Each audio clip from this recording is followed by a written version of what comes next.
Good evening, folks. Mike Sharuis here with the Antler Collector, and today we're going to showcase the Helgie Eymunson sheds off of his gigantic non-typical from Alberta back in 2007.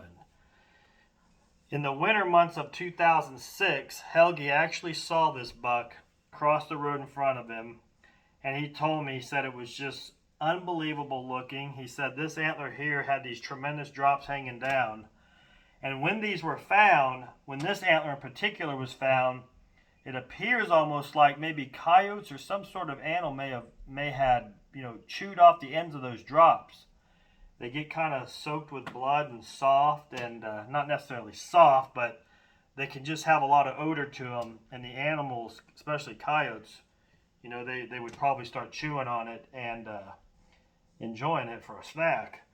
Anyway, so later in the first part of 2007, a local farmer rancher found this antler, from my understanding, not too far from his house in a grass field where there was, I think, some cattle that were pinned up. And it may have not been with the cattle, but it may have been in that same meadow. Well, he picks this up. It's a beautiful mint antler. It's just a hair over 120. Well, then about 3 months later, he finds this antler. From my understanding, it was kind of sitting like this. And it does appear that, maybe the coyotes had chewed off some of these drops.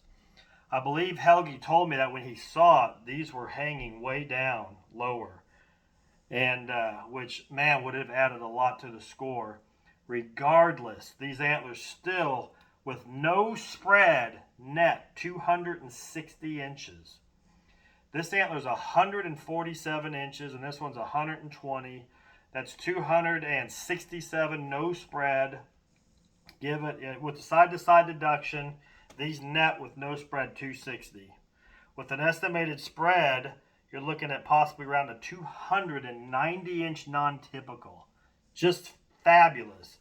This deer has a very well-balanced frame. You can see his beam tips. When you put the burrs together, the beam tips perfectly. Look at that, they perfectly match up.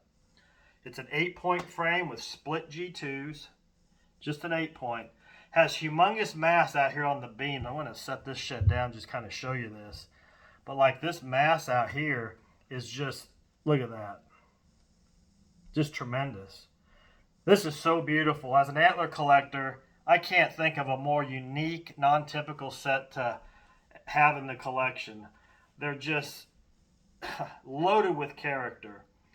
They got nicknamed Alberta's hole in the horn because they did resemble a hole in the horn. And growing up as a kid, one of my favorite deer was the hole in the horn.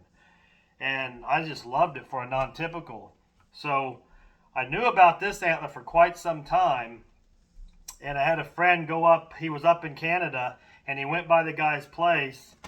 And then he sends me a picture, and I couldn't believe what I saw. It was this set mounted. They were mounted on a deer head. The set. I'm like, you got to be kidding me. Both sides. So make a long story short, we ended up working a deal. Had lawyers do up paperwork to get them through the border legally. And they're here today. They've been here for a long time. But just an unbelievable, unique set. I mean, a 290 gross set of sheds with a 23-inch spread is quite remarkable. These are the largest set from all of Canada for a match set of non-typical whitetail antlers. But just, I'll hold these here and let you look at them. They are so cool. Just so cool. You talk about chocolate antler, and boy, right here's the one. They're a mainframe 8-point, and with the heavy mass, it's about a 158-point frame. These antlers aren't like really big frame or nothing, 150. So a lot of people, when they've seen them, they've thought, man, they're not real huge, but they're just built for score. They're so unique. Just amazing. The character on them. This side here, if it all would have been there, seriously, this antler could have pushed 165 inches. But it's 147, tremendous. Just a unique set of sheds. Alberta, my goodness. I would love to know what he looked like the year before this. If anyone has any trail cams, send them my way. I would definitely love to see that. But check out that back view. Isn't that crazy? Like, that shouldn't even be possible on a deer. Holy moly. Very neat. Helgie killed the deer the next year, and he scored about the same. He grew a little different, but not much. Really, they look very similar. I would say he gained a little more mass. This deer has small bases, like they're like 4 5/8. They are not big. They're just very average. But look at that color. It's beautiful. I had the bases fixed. Shane Enderbo did a wonderful job on them. Very good. Shane's great at doing pedicles and antler repair too. But these pedicles he fixed back for me, which they turned out perfect. Anyway, I just wanted to share this with you. Absolutely amazing set of sheds off the Helgie Eymunson buck. They weigh about 6.5 pounds, so they're not no 9-pound set, but it's okay. Sometimes you get them massive antlers. A lot of that massive antler, if you don't collect antlers, you may not realize this, but a lot of that massive antler isn't real heavy. It's kind of odd. It's more like elk antler. You know, it's like a lot of porosity in it, and probably just a lot of this, you know, honeycomb type stuff. But